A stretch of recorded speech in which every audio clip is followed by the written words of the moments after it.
Jaz sem pač v bistvu začela peti, ko sem bila stara 6 let v pevskem zboru RTV Slovenije, v otroškem pevskem, potem pa v mladinskem kasneje. Istočasno pač kjerkoli je bila avdicija od karaoke v bližini, sem se udeležila in vem, da sem s tem povzročila nemalo stevih las takratnemu dirigentu tega zbora, ker smo imeli mi pevske vaje ob torkih pa ob četrtkih in audicije so bile od karaoke ob torkih. In jaz sem vedno, kjer je v bližini, s tem, da govorim o bližini, 50 km je bilo to že blizu, je mene mama pelala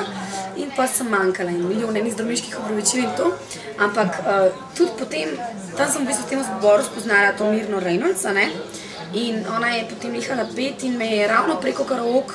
videla, da jaz še vedno pojem in me nekega dne kontaktirala, kaj jaz kaj počnem, če še kaj pojem. In tako je v bistvu nastala ta povezava med mano pa med Foxy Teens. Potem pa kasneje pa sem bila pa itak že to komedij, da so me pa potem Jani Pavec pa za Atomik Harmonika angažirali.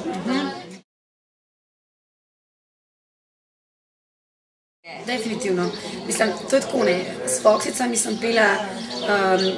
v samih nekih teh najstniških stvarih, v najstniških temah, ljubim te gor, ljubim te dol in kako ti mene ne maraš in ne vem kaj, in res tako najstniški pop. Potem pa Jan je meni zadevo predstavil kot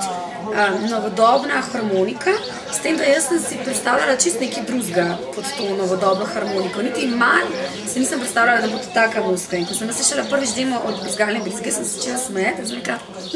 se hecate, da je zdaj res naprav demo, Rekel Jan, ja, tako je, In jaz mislim,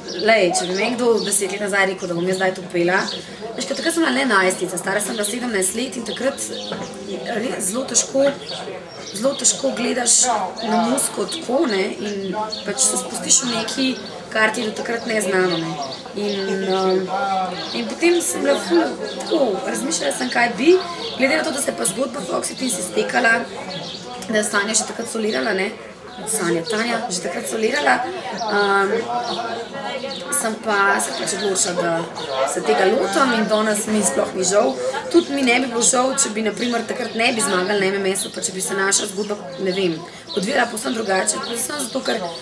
moraš v življenju probati čim več stvari, zato, da si nabereš novih izkušenj, da dobivaš na kilometriji in zato, da v bistvu, ko priješ v neke točke, kar rečeš, tukaj stvari sem že dal čez, in celotno pol obzorje bolj tako, ni tako. Ker